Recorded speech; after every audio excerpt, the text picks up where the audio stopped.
For the last year, we've been waiting for rate cuts to act like a light switch, assuming the moment that borrowing gets cheaper, the floodgates will just open.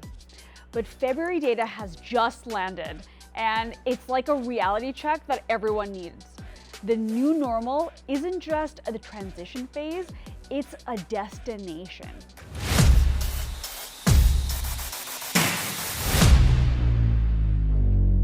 Have you ever wondered why, despite multiple rate holds and talks of rate cuts, the buyers just haven't come back yet?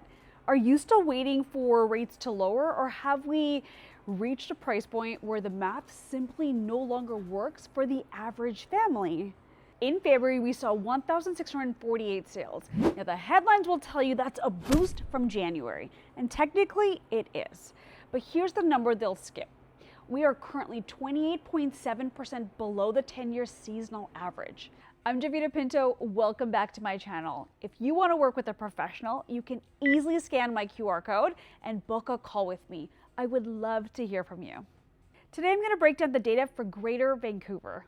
This isn't a slow month, it's a market with a massive participation gap.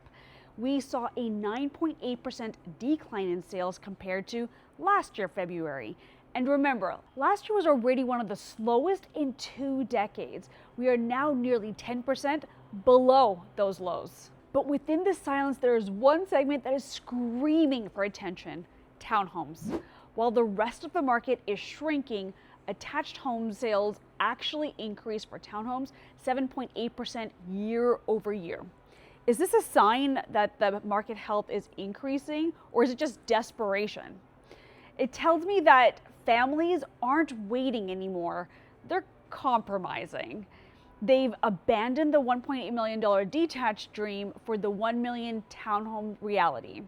It's the only segment in the market where we see a genuine active pulse. But for everyone else, the wait and see approach is turning into the wait and fade. If sales tells us that the buyers have ghosted the market, inventory tells us who actually holds the leverage. And right now, the weight of the supply is refusing to budge. As of February, we have 13,545 active listings sitting on the market. Now that we've been hearing that inventory is high for months, January is actually 38% above the 10-year average. February is still holding firm at 37% above that average. But here is the paradox that should make every seller a bit uncomfortable. New listings actually dropped by more than 6% this month compared to last year. In a normal market, fewer newer listings, I should say, should mean supply starts to tighten, which usually supports prices. So why is our total inventory still 37% above the seasonal average if fewer people are putting their homes for sale? It's because the new normal means homes are sitting on the market far longer than they are being sold. We aren't just seeing high inventory, we are seeing stagnant inventory.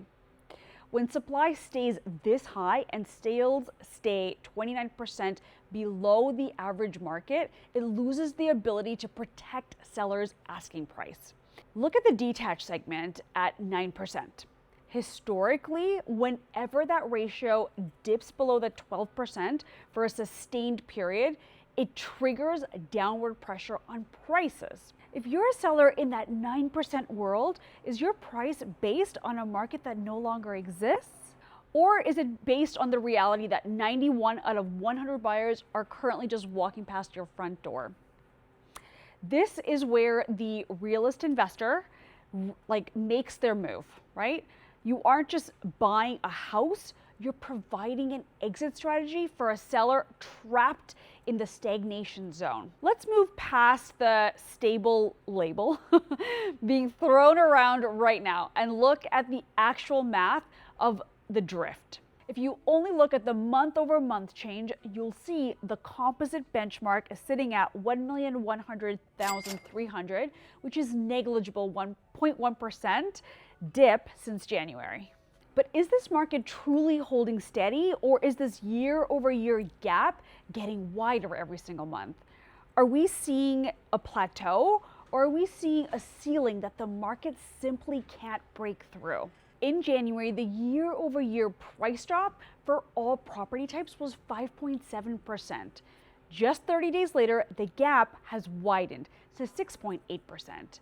We aren't seeing prices lower, we are seeing the pace of the decline accelerate at the exact moment the market is supposed to be springing forward. Let's look at that detached number specifically.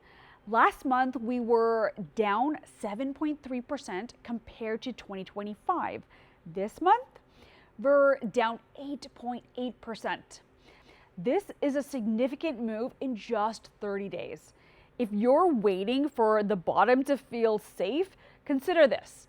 In Vancouver West, the 10-year price index for detached homes is actually down 8.4%.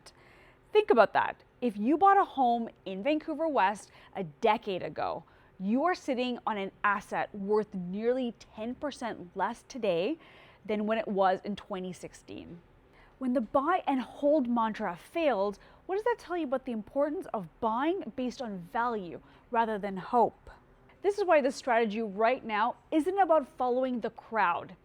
It's about being a realist, as Baron Nathan Rothschild would say, and looking for where the blood is in the streets actually is. I'm helping my buyers identify sellers caught in this 10-year price trap. People who are forced to sell below the assessed value because the market has finally stopped rewarding waiting. In a market where detached homes have lost nearly 9% of their value in a year, the most expensive mistake you can make is paying market value for a drifting asset. So where does this leave us as we head into a traditionally busy few months like March and April? Are you watching the market that's just hibernating, or are you witnessing a permanent repricing of what it costs to live in Metro Vancouver? According to GVR's chief economist, the spring market is going to be a litmus test.